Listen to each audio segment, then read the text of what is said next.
تعظیم کی ہے جس نے محمد کے نام کی۔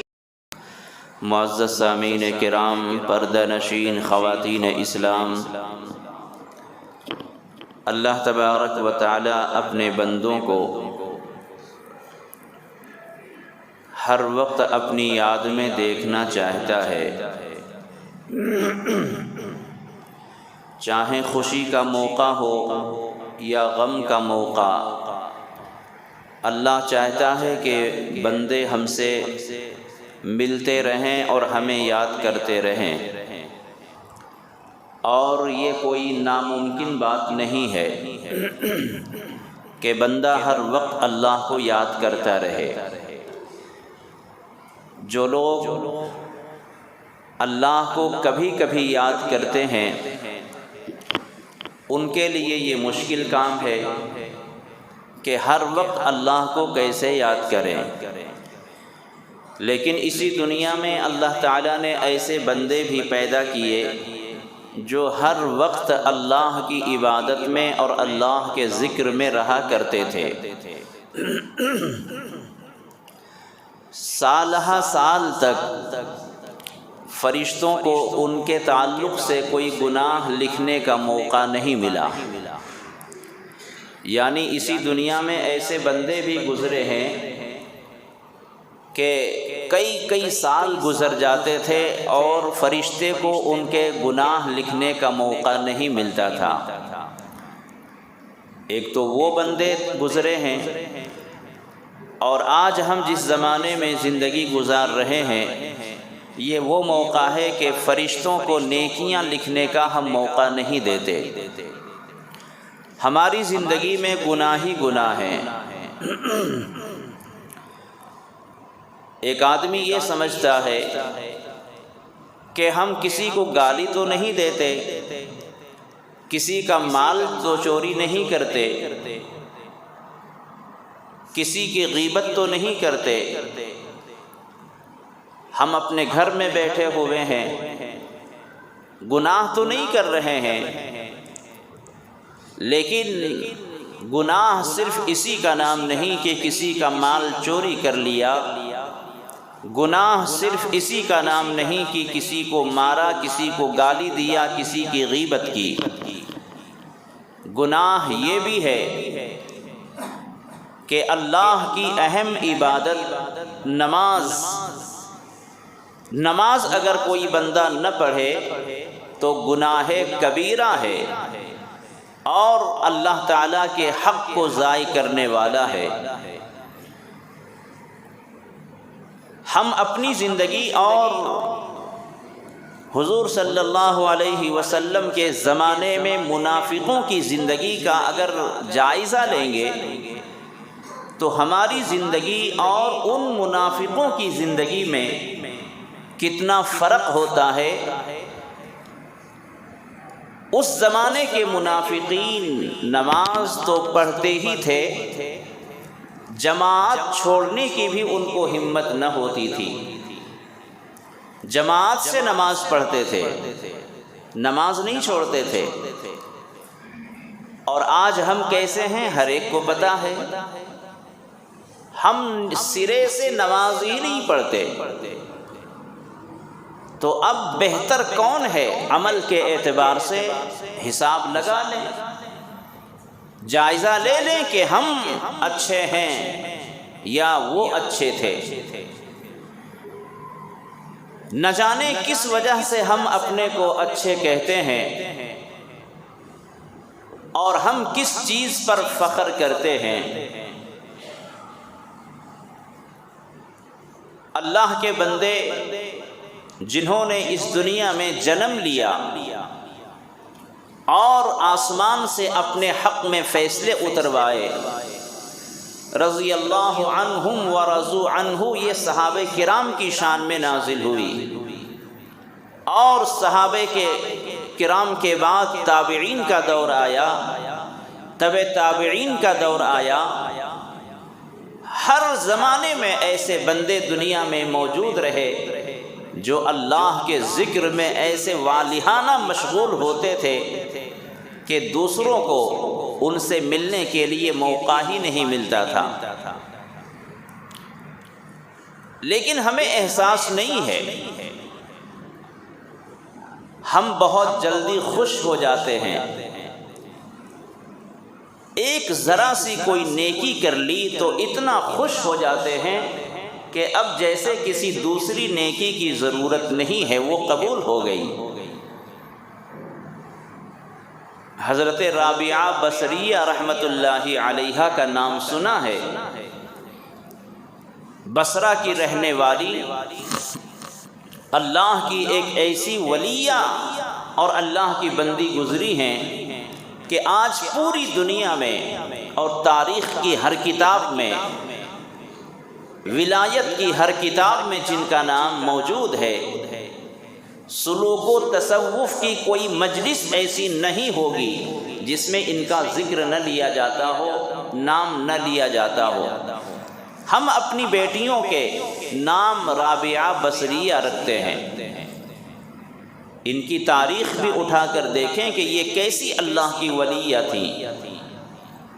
حضرت رابعہ بصریہ رحمۃ اللہ علیہ ایسی اللہ کی ولیہ تھیں کہ ان سے لوگ ملنے کے لیے موقع کی تلاش میں رہتے تھے کہ ذرا ہم ملاقات کریں، دو لفظ ان سے بات کر لیں، ذرا ہم ان سے دعا کروا لیں۔ کتابوں میں آتا ہے کہ حضرت رابعہ بصریہ رحمۃ اللہ علیہا ایک مرتبہ گھر میں تھیں، ایک شخص نے سوچا کہ ذرا ہم ملاقات کر لیں، کچھ مسئلہ پوچھ لیں گے۔ وہ گئے، معلوم کیا تو پتہ چلا کہ وہ عبادت میں ہیں، ظہر کی نماز پڑھ رہی ہیں۔ وہ باہر بیٹھ گئے کہ ظہر کے بعد ملاقات کر لیں گے۔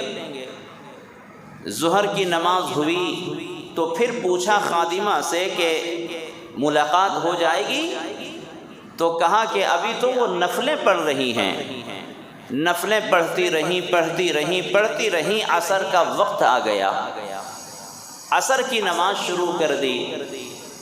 عصر کے بعد انہوں نے سوچا کہ اب ملاقات ہوگی، خادمہ سے پوچھا تو کہا کہ وہ تو ذکر میں بیٹھ چکی ہیں۔ عصر سے لے کر مغرب تک وہ ذکر کرتی رہی، مغرب کا وقت ہو گیا، مغرب کی نماز شروع کر دی۔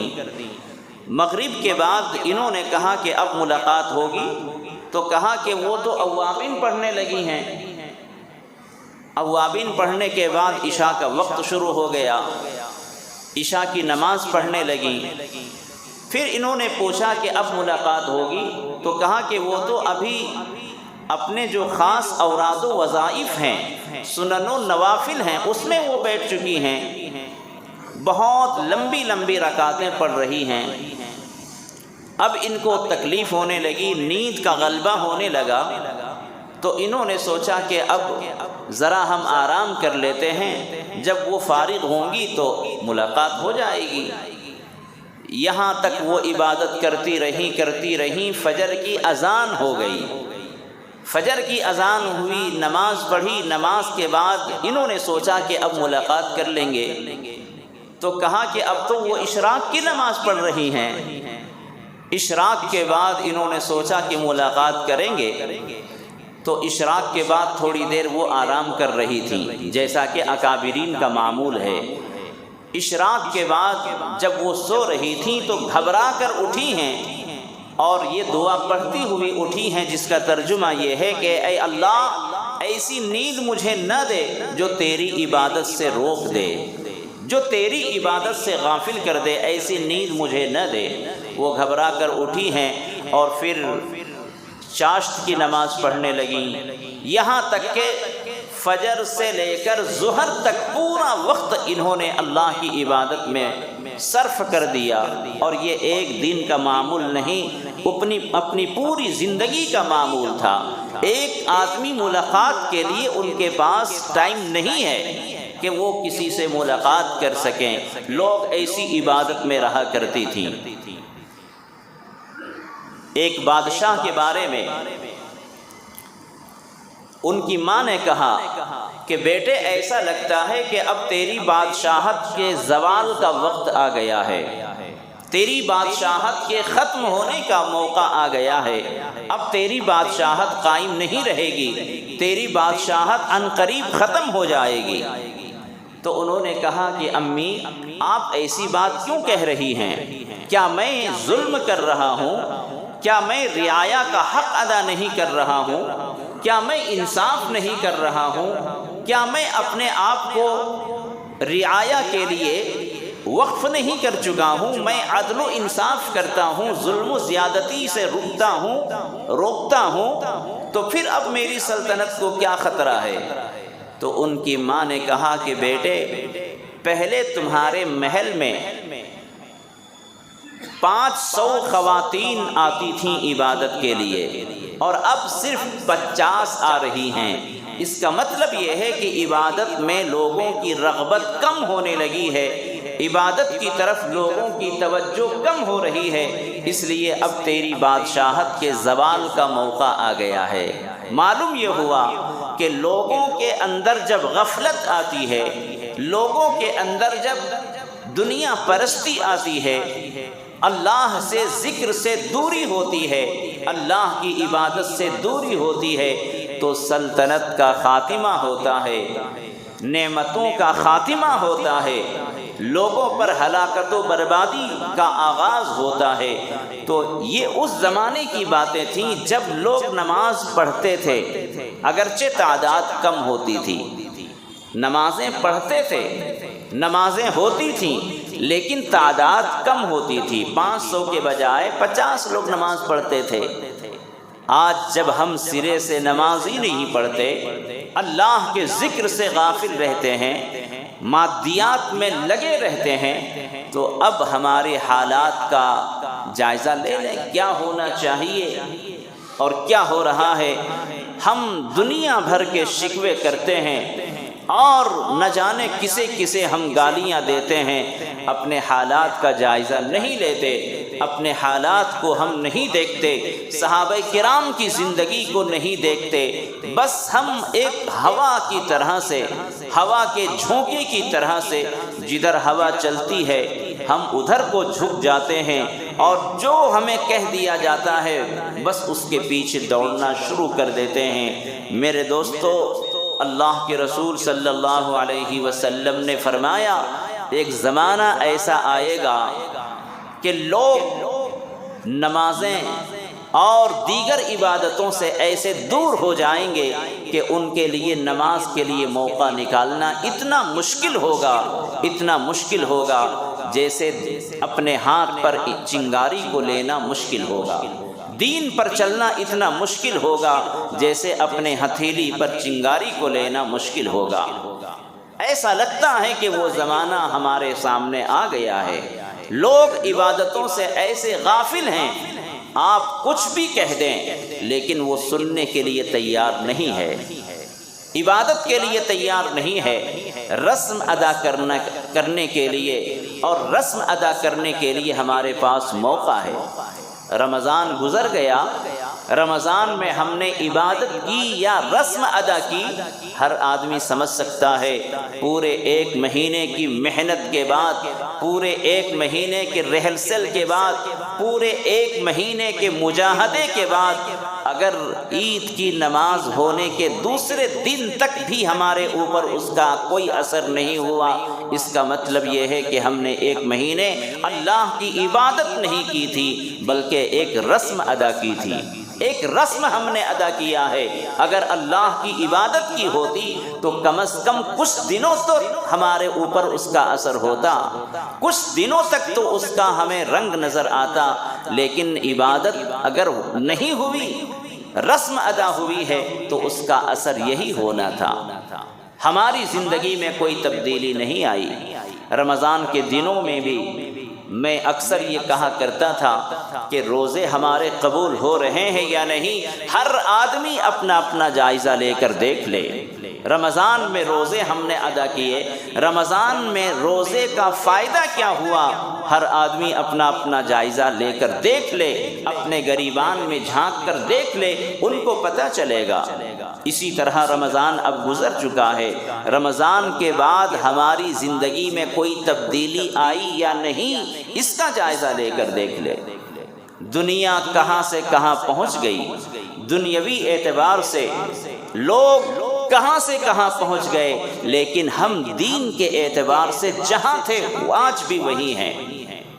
کوئی تبدیلی ہماری زندگی میں نہیں آئی، کوئی فرق نہیں پڑا۔ دین کے دشمنوں کو آپ دیکھیں، مسلمانوں کے دشمنوں کو دیکھیں کہ وہ دشمنی میں کہاں تک آ گئے۔ ہماری جان تک ہی نہیں، ہمارے ایمان تک وہ آ گئے، ہمارے گھر تک ہی نہیں، اللہ کے گھروں تک وہ آ گئے، ہماری آواز تک نہیں، اذان تک وہ پہنچ گئے۔ وہ ایک ایک قدم بڑھتے رہے، لیکن بدقسمتی سے مسلمانوں تم جہاں تھے آج بھی وہی ہو، کوئی تبدیلی ہمارے اندر نہیں آئی۔ کیسی بھی اذان ہو، اب مسلمانوں کو کوئی جگا نہیں سکتا۔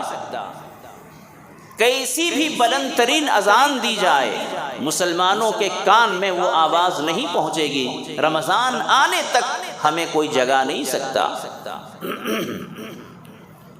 گویا ہم نے رمضان میں عبادت کر کے اللہ پر احسان کر دیا کہ میں نے عبادت کر دی، 1 مہینے کے بعد پھر ہم چلے جائیں گے، 1 مہینے کے بعد پھر دوبارہ ہم نظر آئیں گے۔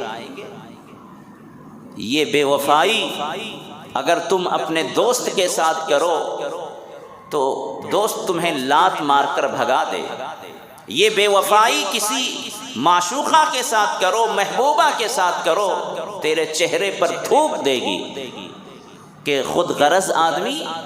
ایسی بھی محبت ہوتی ہے، ایک دن محبت کر لیا، وفا کا وعدہ کر لیا اور پھر چھوڑ کر چلے گئے۔ ایسی بے وفائی نہ ہمارا دوست منظور کرے، قبول کرے، نہ ہماری محبوبہ قبول کرے، نہ کسی کی بیوی ایسی بے وفائی قبول کرے گی، معاف کرے گی۔ یہ اللہ ہے، کریم ہے، رحیم ہے، حلیم ہے کہ اللہ تعالی ہمیں نہ جانے کس کے صدقے سے ہمیں روزی دے رہا ہے، اور ہماری اس بے وفائی پر اللہ کی پکڑ ہمیں نظر نہیں آ رہی ہے۔ رمضان گزرتے ہی مسجدیں ویران کر دینا یہ مسلمانوں کا کام ہے۔ رمضان آتے ہی ساری عبادتوں سے فارغ ہو جانا، رسم ادا کرنا، یہود و نصارہ کی طرح جو ہفتے میں 1 دن عبادت کرتے ہیں، تم بھی سال میں 1 مہینے عبادت کرتے ہو۔ کوئی فرق نہیں ہے ہماری زندگی میں۔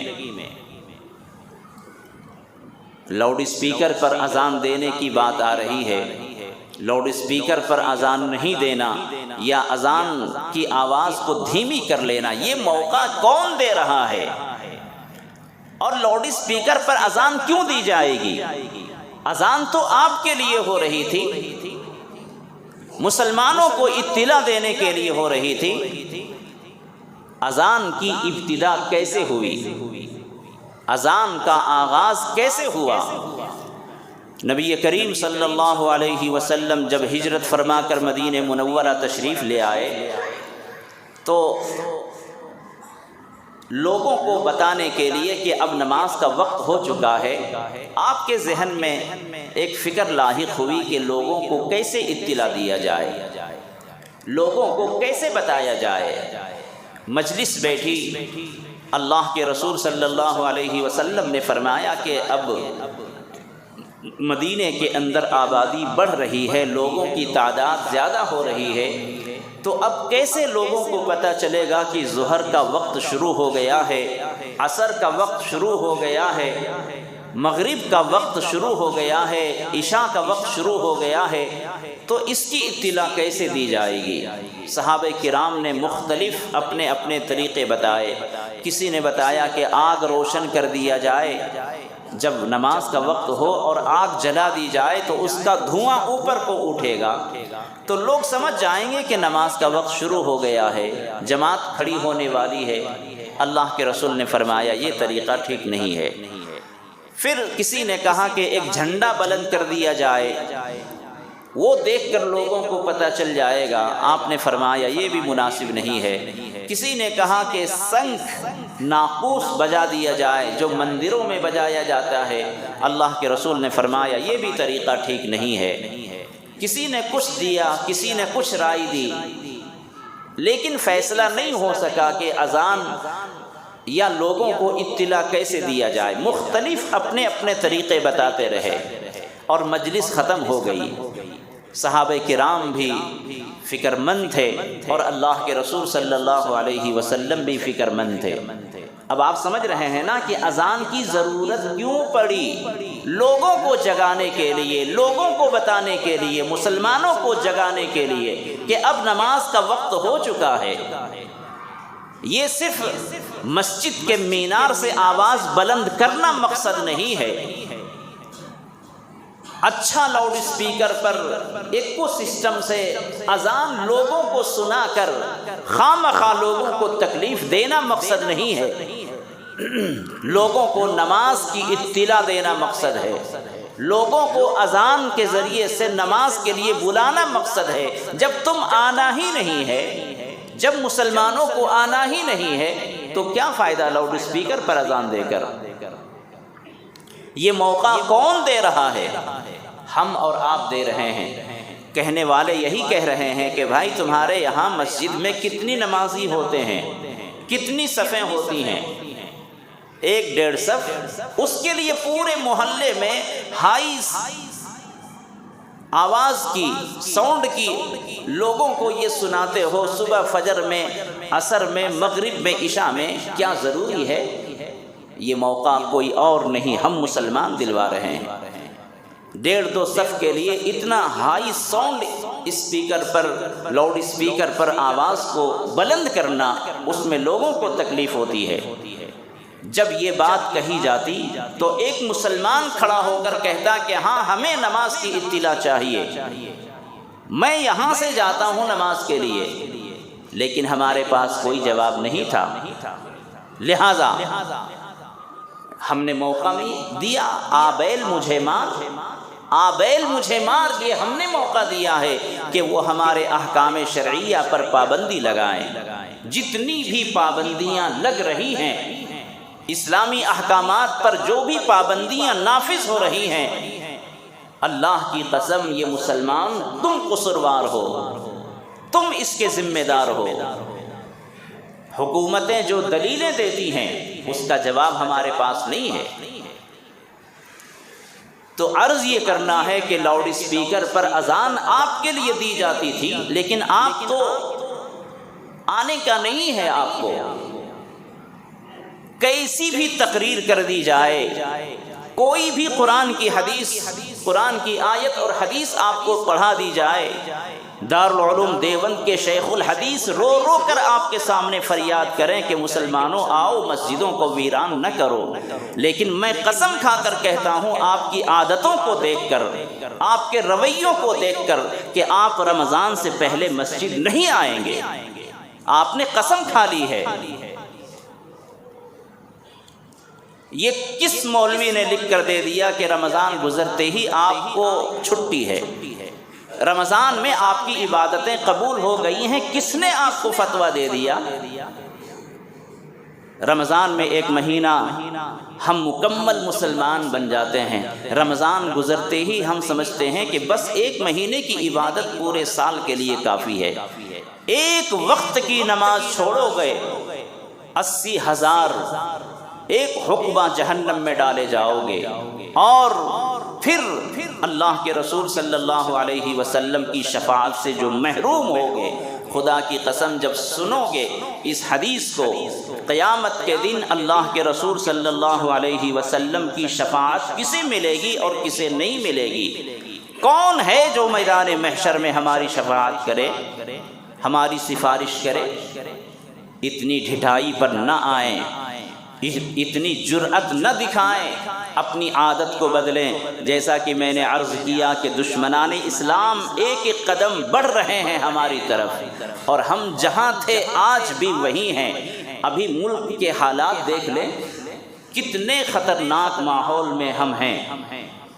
ایسا لگتا ہے کہ ہر فرقہ پرست کے ہاتھ میں ماچس کی تلی تیار ہے، بس لگانا اور آگ کا بھڑک جانا، ایسے ماحول میں ہم جی رہے ہیں۔ لیکن آپ سینے پر ہاتھ رکھ کر بتائیں کہ آپ کے اندر کیا تبدیلی آئی؟ تم ان سے مقابلہ نہیں کر سکتے، کم سے کم اللہ سے تو اپنا رشتہ جوڑ سکتے ہو، اللہ سے اپنا تعلق مضبوط کر سکتے ہو، اور اللہ سے دعا اور اللہ سے مدد تو چاہ سکتے ہو۔ وَاسْتَعِينُوا بِالصَّبْرِ وَالصَّلَاةِ، اللہ نے تو واضح طور پر فرما دیا، اے ایمان والو نماز کے ذریعے سے مجھ سے مدد مانگو، صبر کے ذریعے سے مدد مانگو۔ تو میرے دوستو، ہر سال یہی موضوع علماء کا، رمضان گزرتے ہی آپ کو لوگ تھوکتے ہیں، ڈانٹتے ہیں، لیکن آپ کے اندر نہ جانے کون سی وہ بیماری لگ گئی ہے کہ نہ سننا ہے نہ عمل کرنا ہے۔ ایک وہ زمانہ تھا، صحابہ کرام کی بات چھوڑ دیں، اللہ نے ان کو رضی اللہ عنہم ورضوا عنہ فرما دیا۔ ہمارے اکابرین کے معمولات کیسے تھے؟ حضرت مولانا رشید احمد گنگوہی رحمۃ اللہ علیہ گنگوہ میں مدرسے میں رہتے تھے۔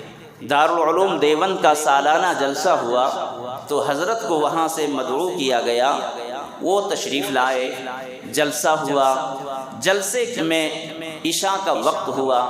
اب عشاء کی نماز کے لیے حضرت والا وہاں سے نکلنے والے ہیں کہ میں جلسے سے اسٹیج سے اتر کر مسجد جاؤں اور نماز پڑھوں، لیکن ملنے والوں کا ایسا تانتا بدھا ہوا تھا، ایسی لائن لگی ہوئی تھی اور ایسا ازدحام تھا کہ نکلتے نکلتے نکلتے باوضو تو تھے پہلے سے، لیکن وہاں مسجد تک پہنچتے پہنچتے ایک رکعت ہو چکی تھی، ایک رکعت ختم ہو چکی تھی۔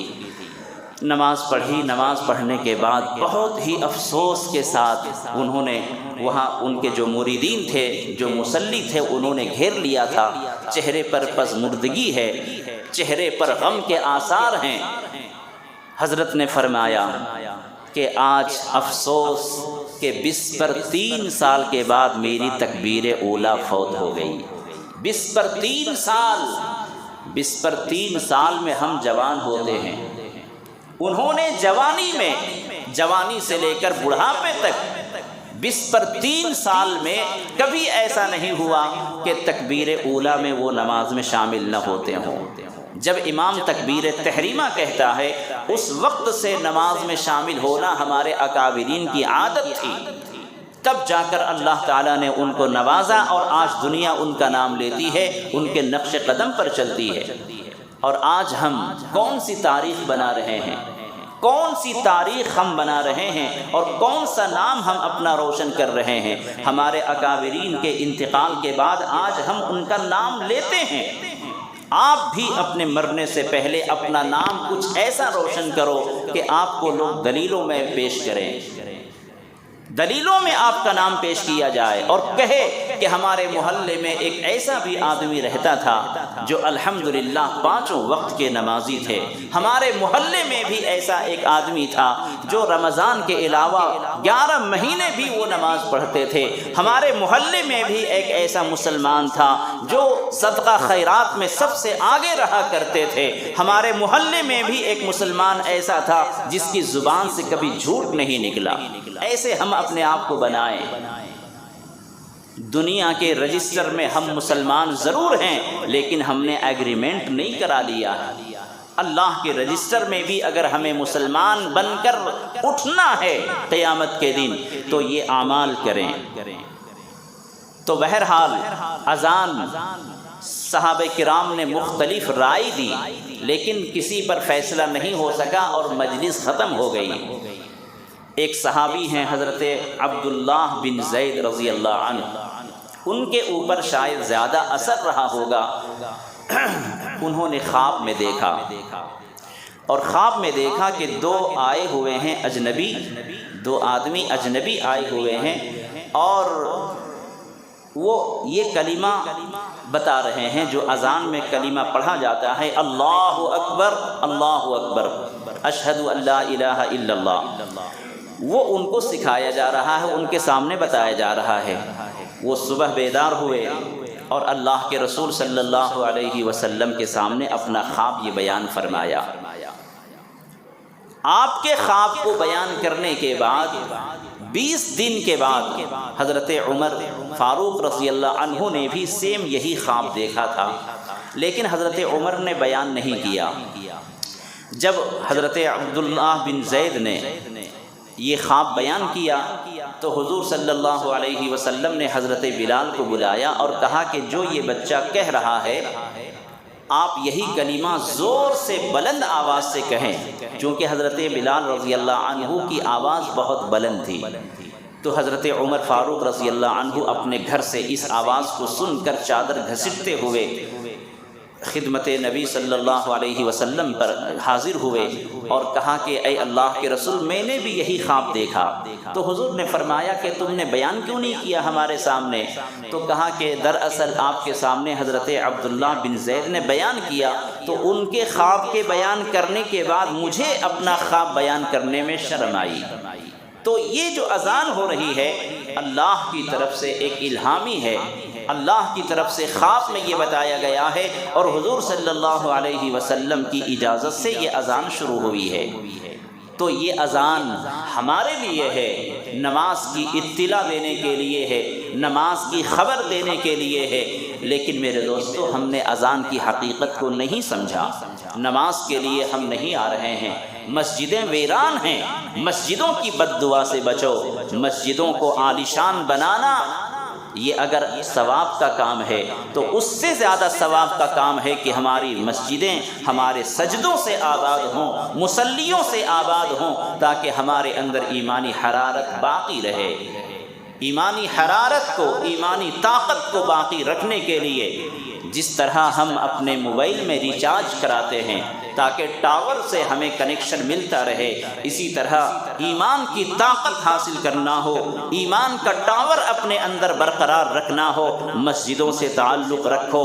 اس طرح سے نہیں جیسے ابھی ہمارا حال ہے کہ نماز رمضان میں ادا کر لیا اور بس پورے سال ہم اپنے آپ کو نماز سے فارغ سمجھتے ہیں۔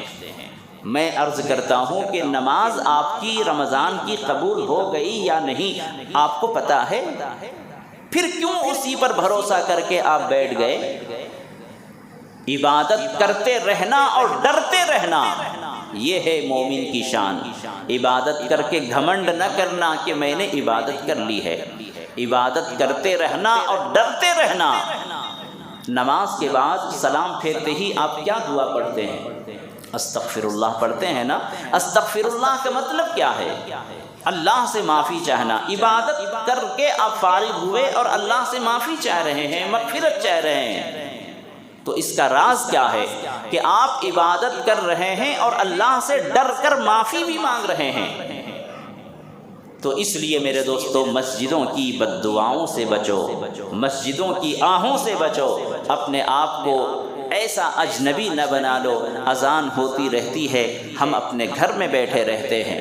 میں نے کبھی بتایا تھا کہ آپ مکمل 5 وقت کی نمازیں اگر نہیں پڑھ سکتے پورے سال تو کم سے کم ایک وقت سے شروع کرو۔ کوئی بھی 5 نمازوں میں سے کوئی ایک وقت شروع میں متعین کر لو کہ مجھے ایک نماز پڑھنا ہے۔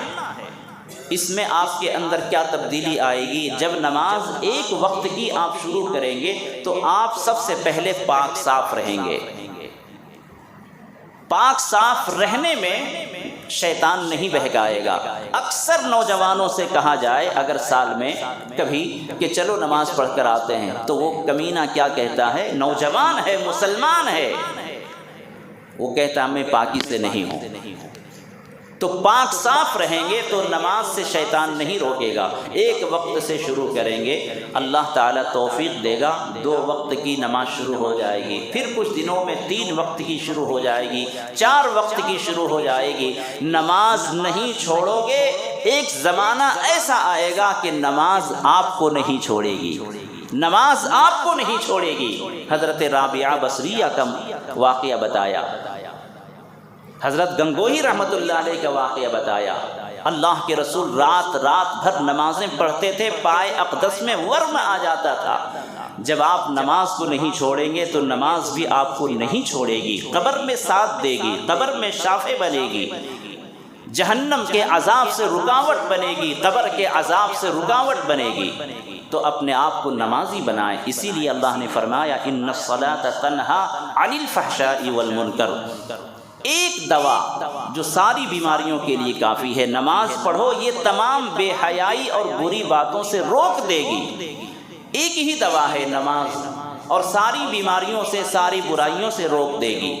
افسوس یہ ہے کہ ہم اسی دوا کو استعمال نہیں کرتے اور نہ جانے کہاں کہاں کے چکر کاٹتے ہیں۔ گھر میں بے برکتی ہے، درگاہوں پر جائیں گے، نماز نہیں پڑھیں گے۔ گھر میں شیطان ہے، نماز نہیں پڑھیں گے، درگاہوں پر جائیں گے، مندروں پر جائیں گے۔ کمینے لوگ مسلمان ہیں لیکن مندروں میں جائیں گے۔ یہ ہم نہیں، آپ اپنی آنکھوں سے دیکھیں اور خود آپ کی رپورٹ ہے کیسے مسلمان ہیں ہم۔ تو اللہ نے جو فرمایا اگر تم فراموش کرو گے کبھی عافیت میں نہیں رہو گے، کبھی سکون میں نہیں رہو گے، در در کی ٹھوکریں کھاتے رہو گے۔ اللہ تعالیٰ سے دعا ہے اللہ ہمیں ان باتوں پر عمل کرنے کی توفیق عطا فرمائے، 5 وقتہ اللہ تعالیٰ ہم سب کو نمازی بنائے۔ وآخر دعوانا ان الحمد للہ رب العالمین۔